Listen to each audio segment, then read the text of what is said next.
Welcome to worship with Eliot Unitarian Chapel. In our sanctuary, in your home, in the temple of the world, here we are gathered. I am the Reverend Barbara Gaydon, and I am honored to serve as your lead minister. If you are new to us, we are an intentional community whose shared work is to welcome all races, genders, and all sexual orientations. We strive to welcome people of all creeds and beliefs. Our vision is to create a just world through vibrant, beloved community. If you would like to connect with us and learn more about our congregation, our greeters are happy to talk to you. If you're joining us online, you can write to us at welcome@elliottchapel.org. I also want to give a special welcome to our special musical guests, Emer Arkins and Eileen Gannon.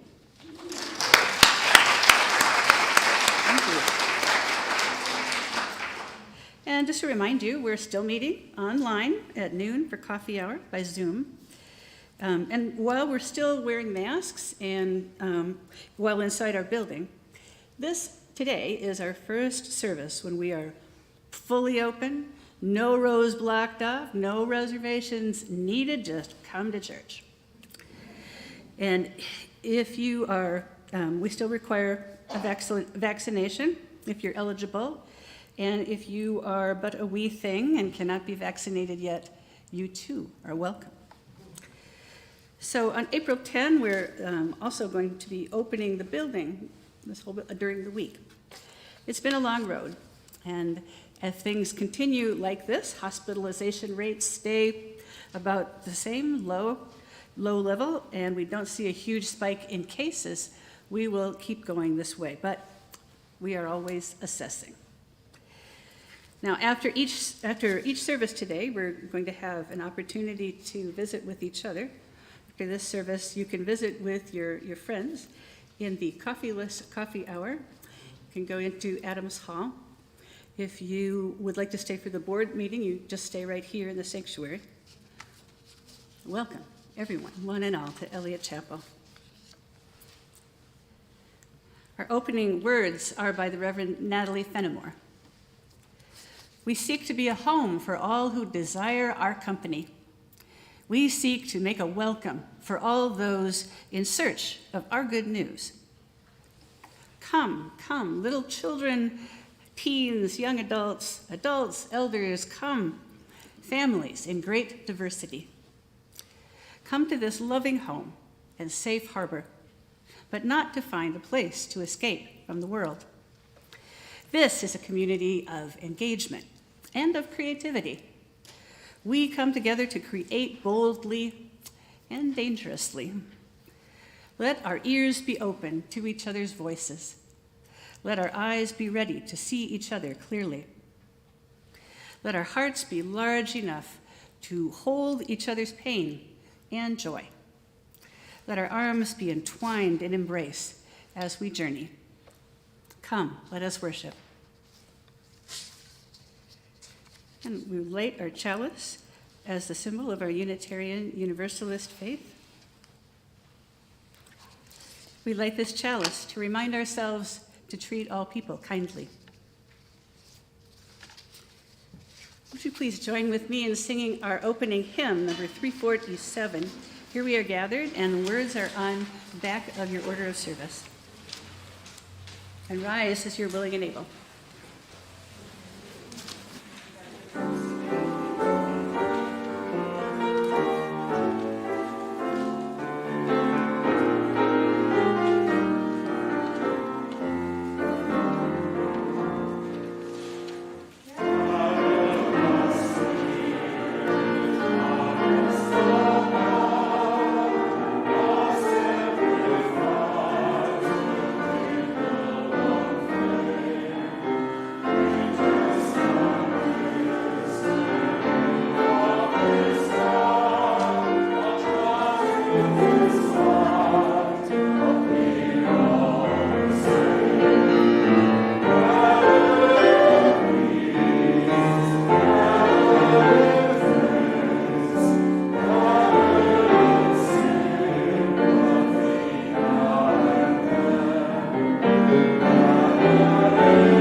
Please be seated.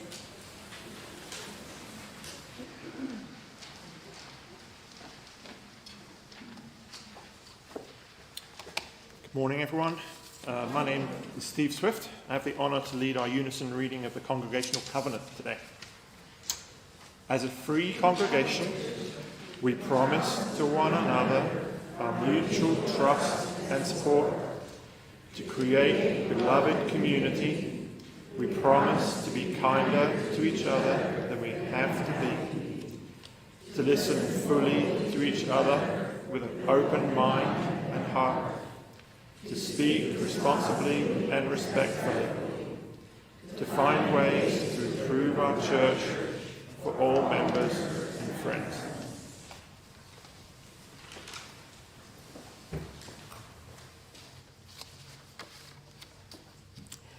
Our wisdom story today is a poem written by my colleague and friend, the Reverend Gretchen Haley, and it is entitled, "For My Children Who Keep Asking Why We Have to Go to Church."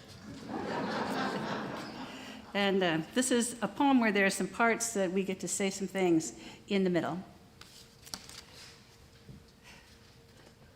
Why we have to keep going to church? Because there are not enough people telling you that you matter.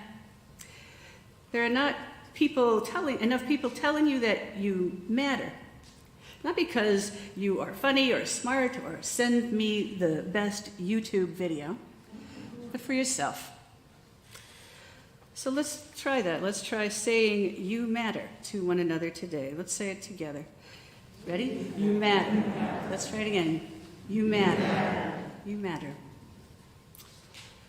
There are not enough people telling you that.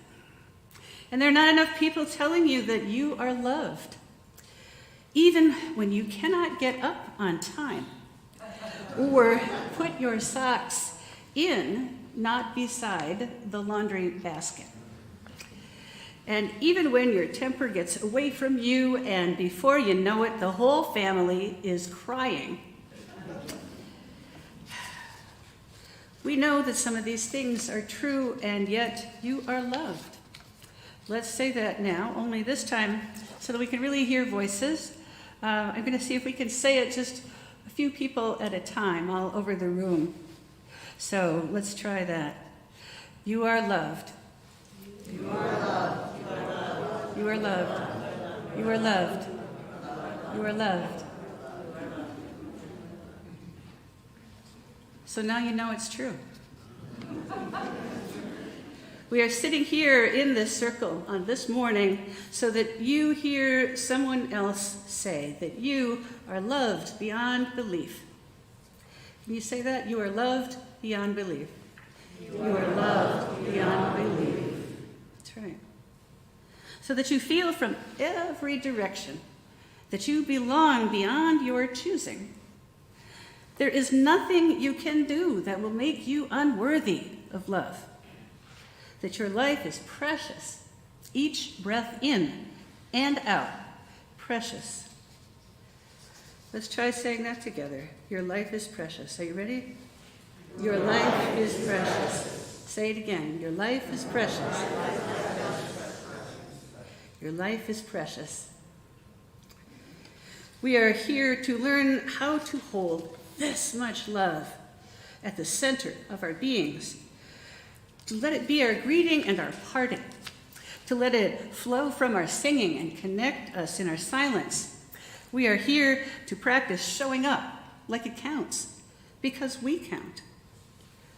To show up with courage and also humility, to remember we could be wrong about everything. To feel a part of something with consequence beyond the everyday patterns. To learn community and responsibility, to refuse despair.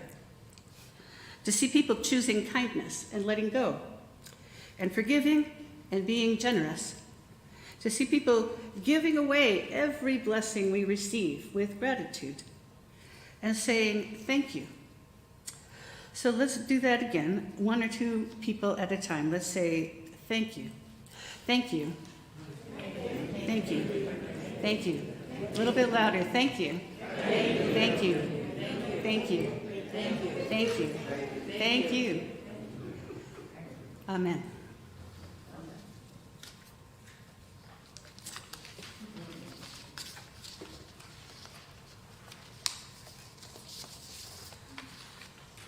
Now I invite the lovely and talented Mary Myhouse to come forward and talk to us about stewardship. Tricked you.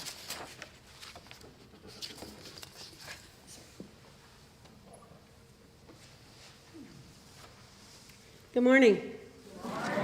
I'm back. Last Sunday I introduced myself in a little more detail, but today I'm going to get down to business quickly. But I do want to thank you if you invited somebody to church today who you were missing. And at first service, it was probably twice as many people here, so that was wonderful. And thank you if you invited someone to come back to Elliott, and I hope that they're here today. The person I called is. Thank you. Down to business. The pledges did increase last week. We had 135 pledges last week, and we have 150 now. This has added another $23,800 to our accumulation. So you can see where a little bit does count, that even with 15 more pledges, we accrue quite a bit of money for our budget for next year from that. So don't hesitate to encourage a friend or to increase your pledge or to get your pledge in. Thank you. We thank everybody who's turned their pledge in already. Your support means so much to the future of Eliot Chapel. We have a long way to go yet. Our pledges thus far total $405,800. And if you will attend one of the board discussions after service today, keep that amount in mind, because they're going to present some possible budgets, and $405,800 is not going to cover. But please do attend that discussion after service today, and if you're not able to, there will be a Zoom one coming up. Due to our slow liftoff and lack of participation in the pledge drive so far, we are going to extend Canvas for a longer period of time. The UU Palooza was going to be our culminating celebration of the pledge drive, but on April 9th. But you're going to continue hearing from stewardship and some members doing testimonials for a while. We are repurposing the UU Palooza. We're still having it next Saturday. You'll hear more about that in a moment. But we are repurposing it into a reunion of friends. And we're going to celebrate our community and all it represents. So please put it on your calendar from noon to 3 p.m. next Saturday, April 9th at Kirkwood Park. Details were sent in an email to you yesterday. It's been all over our website, so you can get more information about that celebration. But we will end the pledge drive on May 6th instead. So we're extending it almost a month. Please know that we are coordinating with the Board of Trustees to carry out a plan to reach out to non-pledgers and to help rectify this shortfall in pledges. We may need your help to do that as well, so please say yes if you're asked.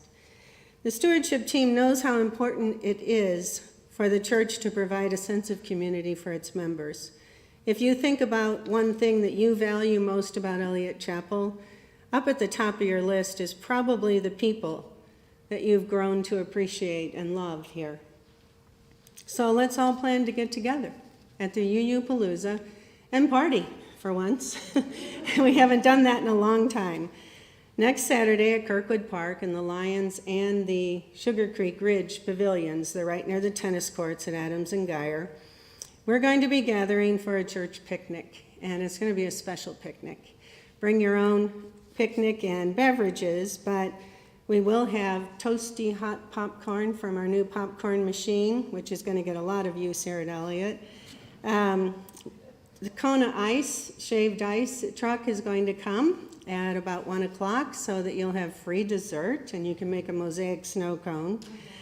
Then at 1:15, I have the pleasure of announcing again that we'll be entertained by the music of the Red and Black red and black brass band. You heard them play on Stewardship Sunday when we did our kickoff, February 27th. And this is the band that gave so much hope to residents of the city of St. Louis during the pandemic by marching and playing in the streets, bringing hope and joy to all the surrounding neighborhoods. I'm sure you saw them through some type of social media or the news. Our acting music director, Adam, has been a member of the band in the past, and his brother plays the tuba for them now. We're excited to be able to bring them to you in person. Don't miss it. They're great. As a special surprise, we're going to enjoy a personalized skit from some of the madrigal players. We've really certainly missed seeing them perform, and they've been gracious enough to entertain us at UU-Palooza next week. They'll be on at around 2 o'clock. Their performance is going to be awesome, so please be there. Another new way we've designed to build community at Elliott is through the Elliott Exchange. If you haven't heard about that, it is similar to Kirkwood Swap and Sell, Facebook Marketplace, Buy Nothing St. Louis, etc. The Elliott Exchange provides a place to list items for sale, services offered, or also a place where you can post something you need to request help from fellow friends at Elliott. Elliott members and friends are the only ones who can join this, so it's a little safer way to engage with a community that you trust. You can find out how to join by going to This Week at Elliott and under the Giving page on the Elliott website. Thanks for your contributions to Eliot Chapel and for being part of this beautiful community.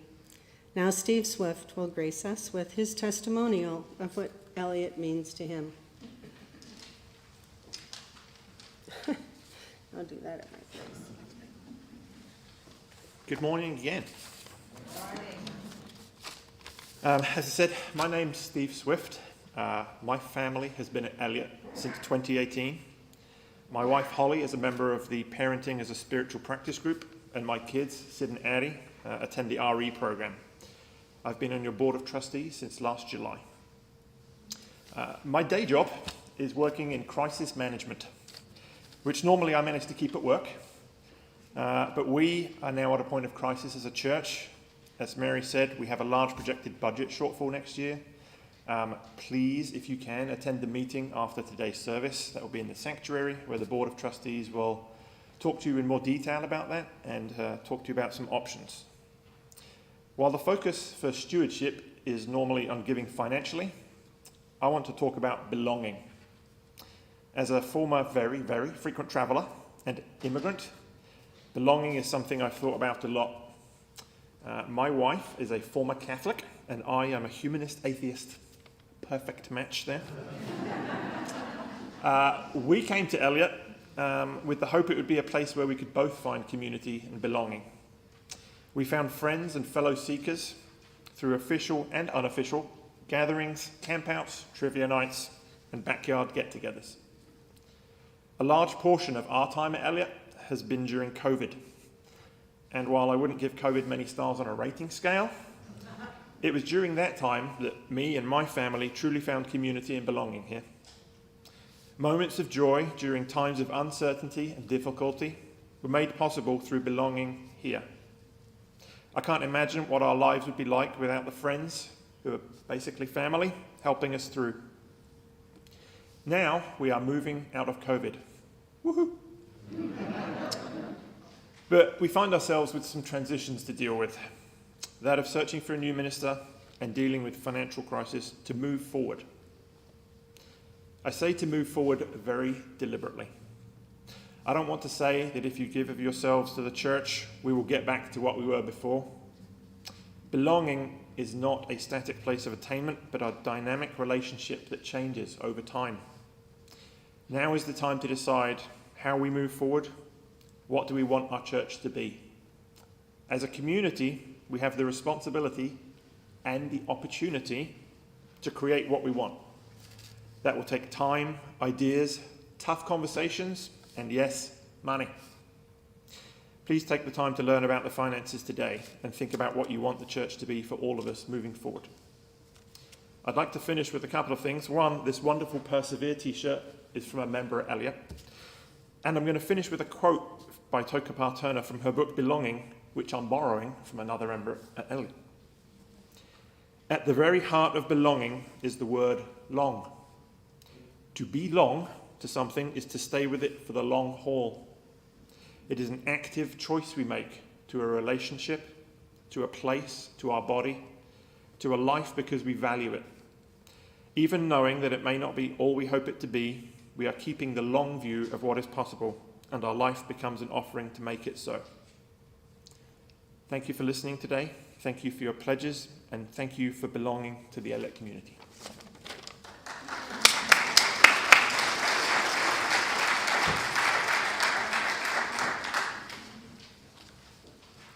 I invite you now into a time of prayer and meditation. If you wish to, you may plant your feet flat on the floor, straighten your spine, close your eyes, and follow your breath. And hear these prayerful words by the Reverend Maureen Kaloran. I pray this day for the courage to be. I pray this day for the courage to be humble in the face of inequity and pain. To know that the power has been given me to make a difference, although not to end all suffering, or to save all the whales that populate our days. I pray for the courage of endurance, to keep acting in the midst of despair, to keep trying in the aftermath of failure, to keep hoping in the emptiness that follows loss or change. May courage give me patience, and may I ever know love's healing presence at the heart and the center of my days. Let us dwell together now in silent prayer and meditation.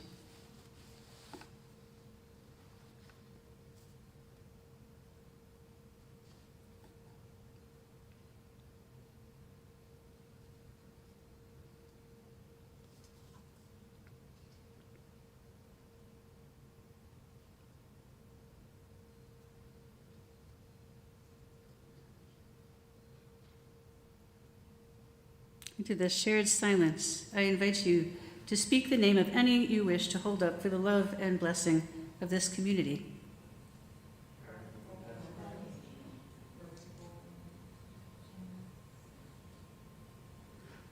May these and all good souls who could not be named, we hold them in our hearts. Amen.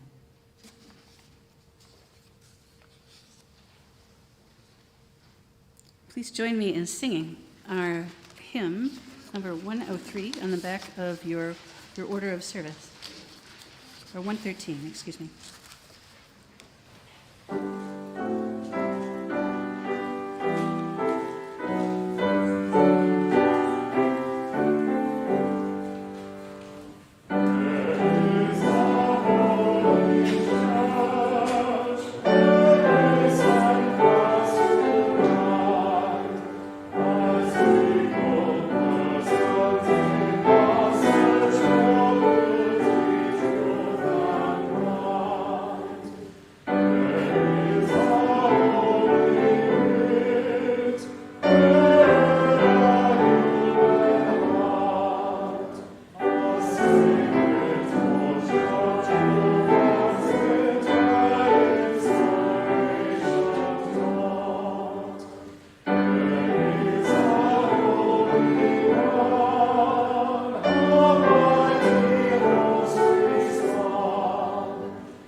In April, we share our collection with Immigrant Home English Learning Program.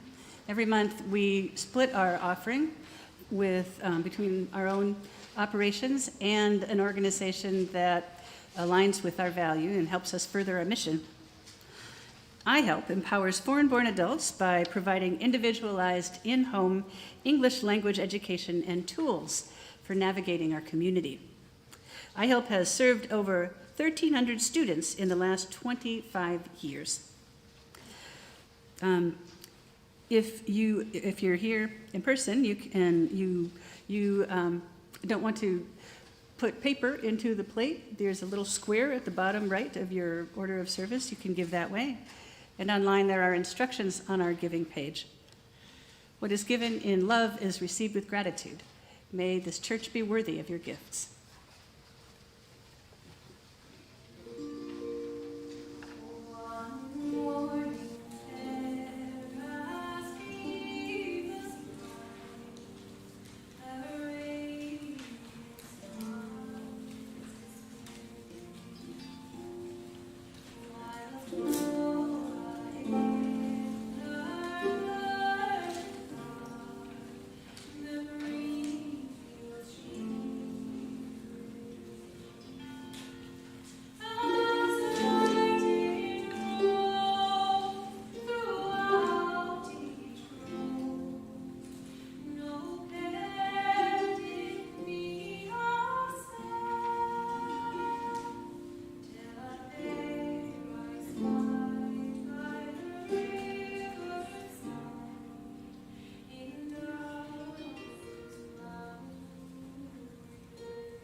As the ushers come forward, will you say with me the unison words of dedication on your order of service? To the work of the church, which is weaving a tapestry of love and action, we dedicate our lives, and these are offerings. Thank you.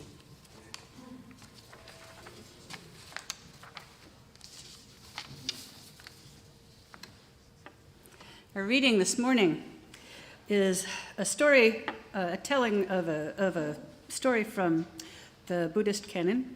It's told by Jack Cornfield. And it is a story about how Prince Siddhartha became the Buddha. In the life story of the Buddha as Prince Siddhartha, the Buddha-to-be was deliberately protected from the problems of the world by his father, sequestered in beautiful palaces during his early years. Finally, the young prince insisted on going out to see the world. As he rode through the kingdom with his charioteer, Channa, he saw things which stunned him deeply. First, the Buddha saw a very old person, tottering, bent over and frail. Next, he saw a man grievously ill and cared for by his friends. Then he saw a dead body. Each time he asked his charioteer, "To whom do these things happen?" And each time Channa replied, "To everyone, my lord." The first close-up encounter with sickness and death sent a shock through Siddhartha's whole being. How can we best live in a life haunted by illness and death? The Buddha chose to renounce his royal title and leave his palace to become a seeker of truth, searching for the end of human sorrow, searching for the freedom in the face of the ceaseless round of birth and death. One day, he seated himself under a great banyan tree and vowed to find liberation in the face of the forces that bring suffering to humankind. And as he sat, he felt himself assailed by these forces, by fear, attachment, greed, hatred, delusion, temptation, and doubt. The Buddha sat in the midst of these forces with his heart open and his mind clear until he could see to the depths of human consciousness, until he discovered a place of peace in the center of them all. Then he arose and walked into the village.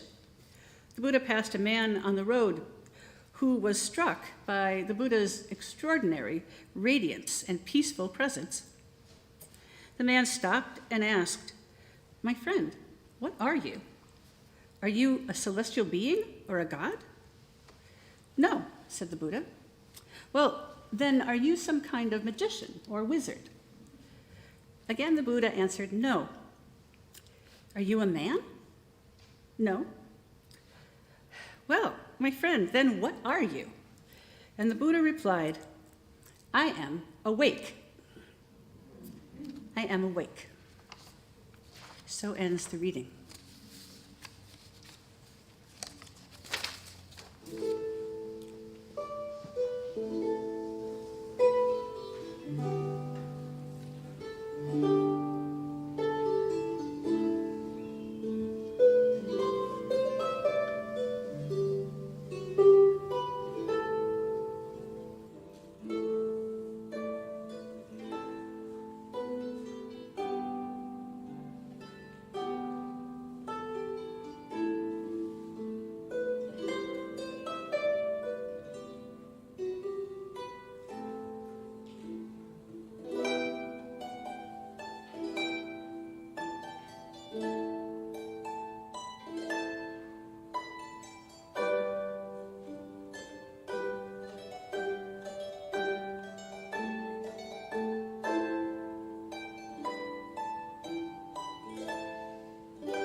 story of Prince Siddhartha encountering the suffering of the world is really just meant as an introduction.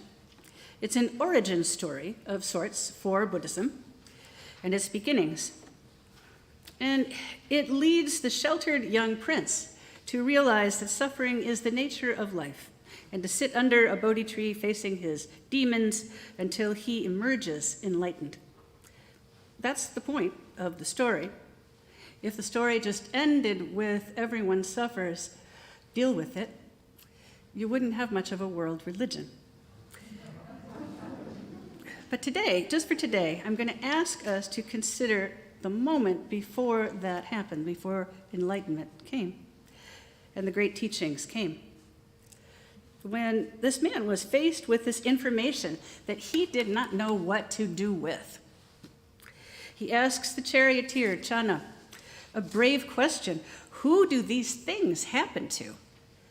As in, will they happen to me? And Channa answers gently, I'd like to think. He answers, they happen to everyone, my lord, everyone. I think many of us at that moment might have asked the driver to turn around. The palace would look pretty nice at that point, but he could not.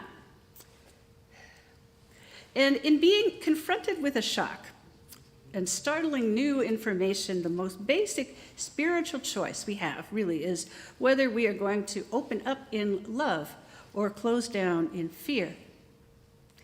The most basic spiritual choice is whether we are going to open up in love or close down in fear.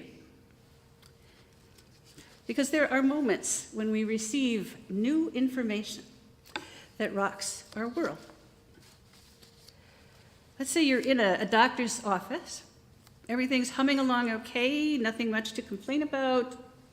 You have a standard regulation body that is performing pretty much as expected. And then you get new information. You hear that your memory is measurably diminished. You hear that you have cancer. In my case, I heard that I had pulmonary fibrosis.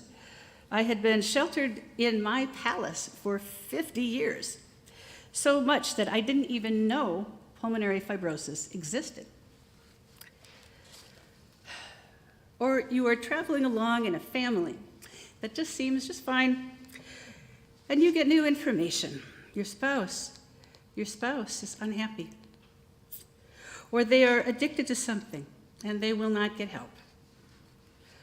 Or your child comes out to you as gay or lesbian or trans. Now, I will say that I'm delighted to say that many parents respond to this information without shock or maybe even surprise, and their response is awesome. Let's have dinner. And there are many parents still, I'm sad to say, who cannot respond that way. If nothing else, a lot of parents will know that much of the world will still not welcome their child into their fullness. In the story of Prince Siddhartha, the absent person in the story is his father, the king. This man who is rich enough and powerful enough to build a palace to protect his child from all of his own fears.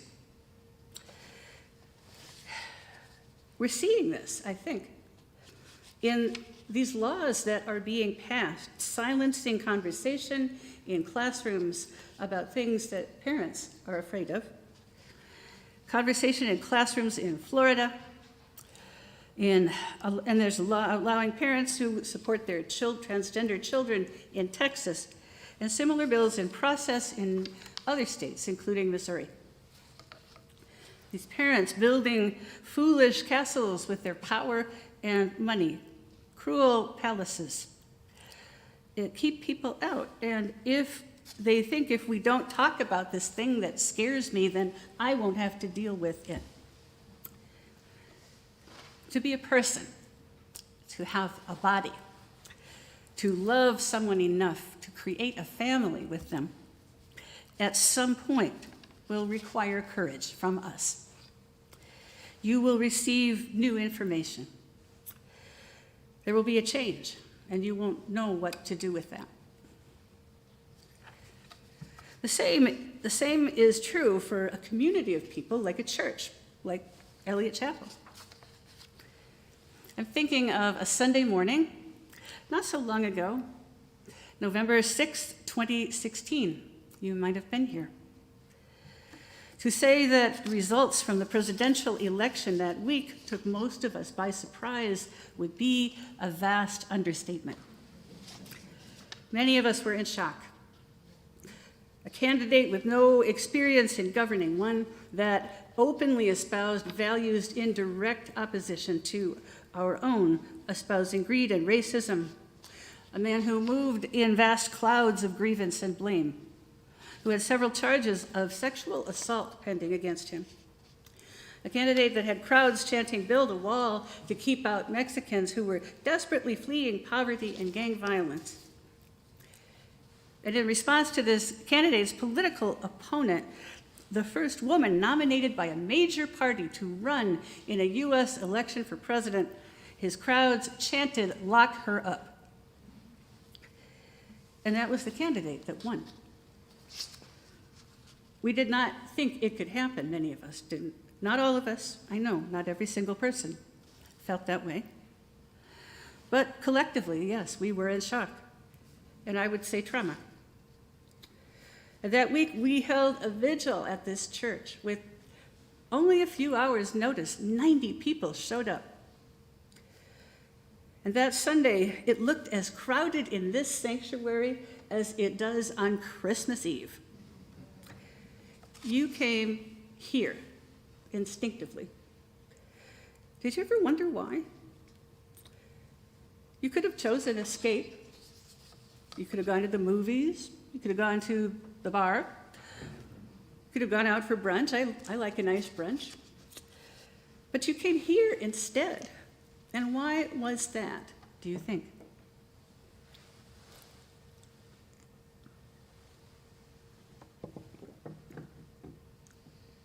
My favorite thing about the mission of this church is the way that it starts. Bound by courageous love.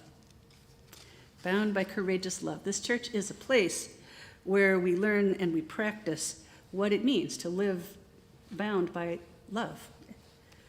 To live from love and not fear takes courage.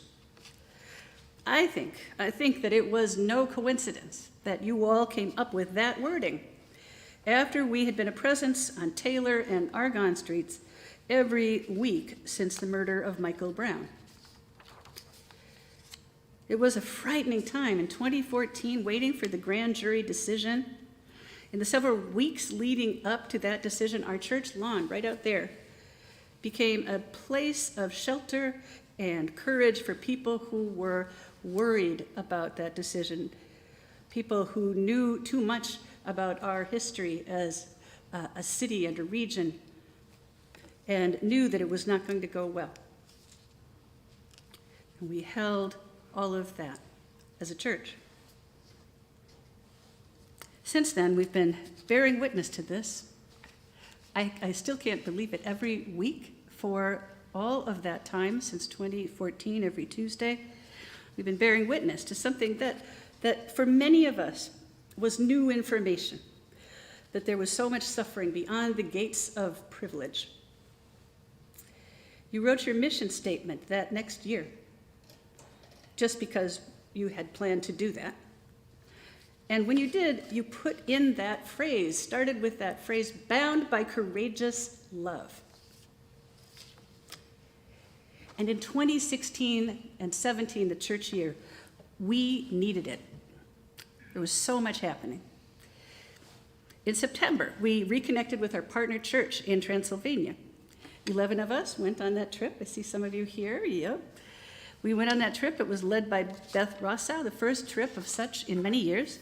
Only 11 of us, but we were ambassadors for the whole church. Now, the first part of this trip didn't take a whole lot of courage, I would say. We were good tourists, visiting churches and castles like you do, enjoying our nice, comfy bus. probably eating more sour cream than I have ever had in my life. But all in all, if that was the biggest challenge, not terrible. And then it came time for us to meet our partner church, to actually go to their village and to stay with them in our homes. And I remember looking longingly at the bus as it took off. And our wonderful guides left us in the village. We were to stay with the people in their homes, and many of them did not speak English. Many did not have an indoor bathroom. What did we really have in common with them? A name, a history, and who are these people? But we opened ourselves enough so that by the end of those 4 days, I saw tears in the eyes of many of our people and theirs. We had become family. Then, after traveling the nearly 24-hour journey from the village in Romania to St. Louis, I remember standing in Lambert Airport with Trina and Mel Prezy. We traveled together, and we were barely able to stay on our feet. We were so tired. And I looked at my messages on my phone. There was one from Brian Krippner saying that our neighbor at 222 Argonne Street had dropped his price enough on his home that we can now consider it, and would I please come to the church so we could talk about it? That was a lot of information. It was a lot of information for all of you, for everybody else to take in. So we took a straw poll asking, are you interested? Should we pursue this? You said yes. A few weeks later, we took a formal vote. Do you want us to try to buy this? And you said yes. And then there was an official, so that was that official vote. And then there was a vote, the really official vote, with our wallets. Can we raise enough money for this, for the down payment? $200,000. And you said yes, and you did that in 2 weeks.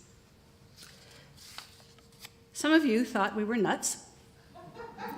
Some of you still think we were nuts to do this, I know. But it became ours. We decided, we came together to take a risk. And not long after that, just a month or so, was that election. Besides our vigil and our worship, we organized 2 busloads to participate in the Women's March in Washington, D.C. We had many of us march in St. Louis. Our social justice team kicked into gear and doubled down working on Medicaid expansion, voting rights, and immigration rights. And that's not all. It's just a quick aside here. I used to take fiction writing classes, and they would always tell us not to put too much in a story happening at the same time.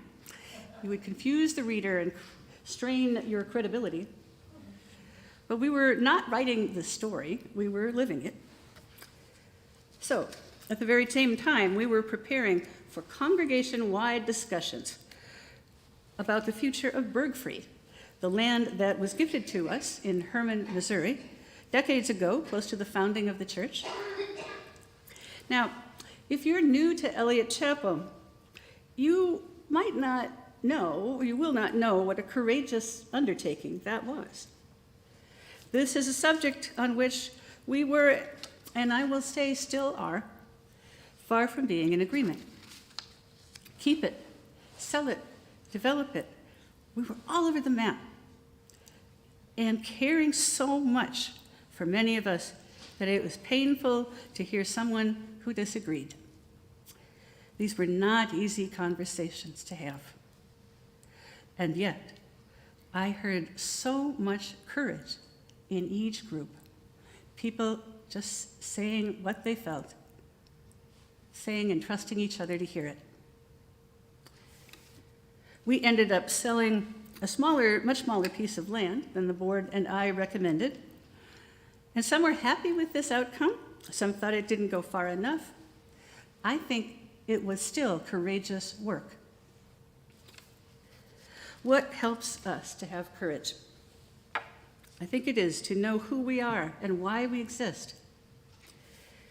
Yet 1 year, 2016 and 17 alone, showed me that you are a people who believe in and practice courageous love. You are remarkable, really. And that's a good thing because the world needs courageous love. We need it in our own lives just to exist. And we need it to live in a world that is still in so much turmoil. It is still quite possible that Donald Trump could be elected as president again. Could. Or have a successor who is enough like him to satisfy the millions who love him and believe that the most recent election was a fake and that the events of January 6, 2020 were respectful discourse, free speech protected under the First Amendment. So the world needs us. The world needs a voice that will speak up in all attempts to silence people who have found even some liberation, some telling of their truth in the past few years.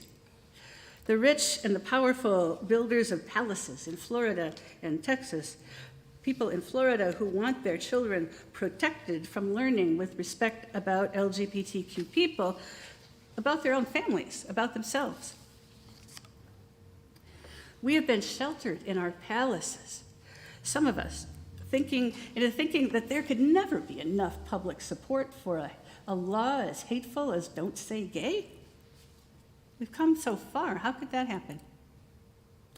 We know children need teachers and many adults in their lives who say, I see you, you matter, your life is precious. They need teachers and they need people like we do here saying that. We know children need stories and lessons about the limitless beauty of love, ones that include them and their families. And the parents in Texas who see limitless beauty in their transgender children and say to them, you are mine. You are beloved and precious. The world needs us. Your board of trustees has planned meetings with you today to talk about the financial future of the church. And I will be honest with you, it will take some courage for this church to meet the challenges that are in front of you, and it won't be easy. But if you remember who you are and why you are here and the courageous love that you have shown again and again, I believe and I know that you can work through it. When I began my ministry with you all almost 9 years ago, I looked up at that weaving that Mary Quinn made for us to celebrate the 50-year anniversary of Eliot Chapel. It started out with these strips of cloth that had people write their names or their dreams and their wishes for us, and they were woven together and made that beautiful weaving you see there. And then I looked on the other side of this room, the other end of the arch of the vault, and I saw a blank space. And I thought, what if we had something that talked about the future of Elliott, the 50 years that would come? So I described what I wanted to Mary Quinn and Marilyn Fallard and our other quilters, and I said I wanted a symbol that represented our future. And they came up with the quilt that's hanging behind me. They suggested a tree growing up from the ground and reaching toward the sun. And to make sure that it didn't look out of season, they came up with leaves of many colors, and it is called the rainbow tree. The rainbow tree is always in season. It always offers shelter and beauty, and it needs nurturing to keep growing. When you come to church on a morning and you are hurt or discouraged by the world, you are invited to sit under this tree. It is here for you. If you feel small and unimportant, you are invited to think of yourself as one of its beautiful leaves, as part of this body, this tree, offering shelter, needing to be watered, offering shade and beauty, and contributing to the growth of the world. New leaves sprout. Old leaves, after a long period of time, will drop. And the tree continues. May you find peace and nourishment, energy and encouragement, here, always. Amen.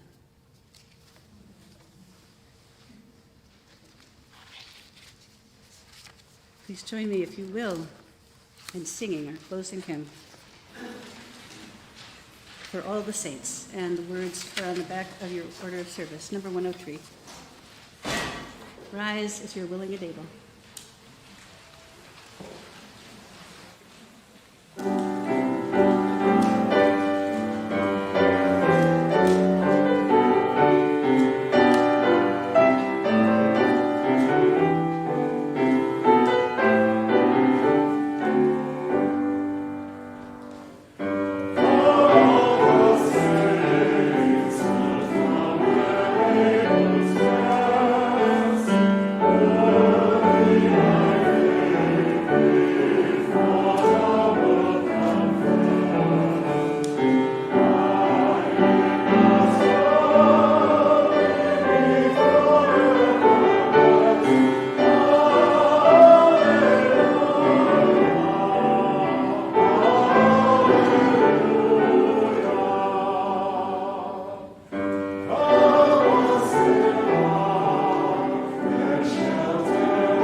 Please remain standing for the closing words.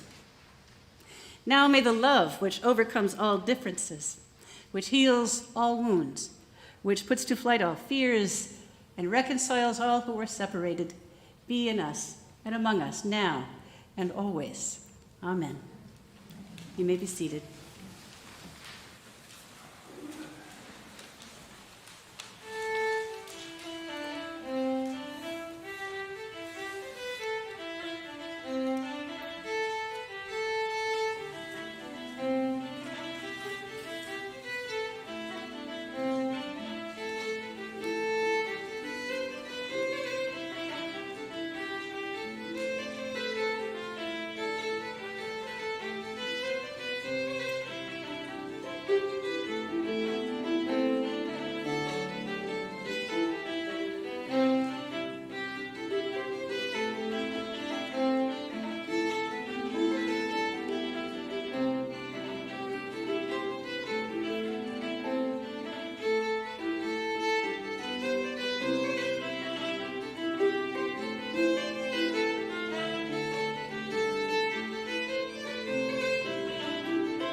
Go in peace.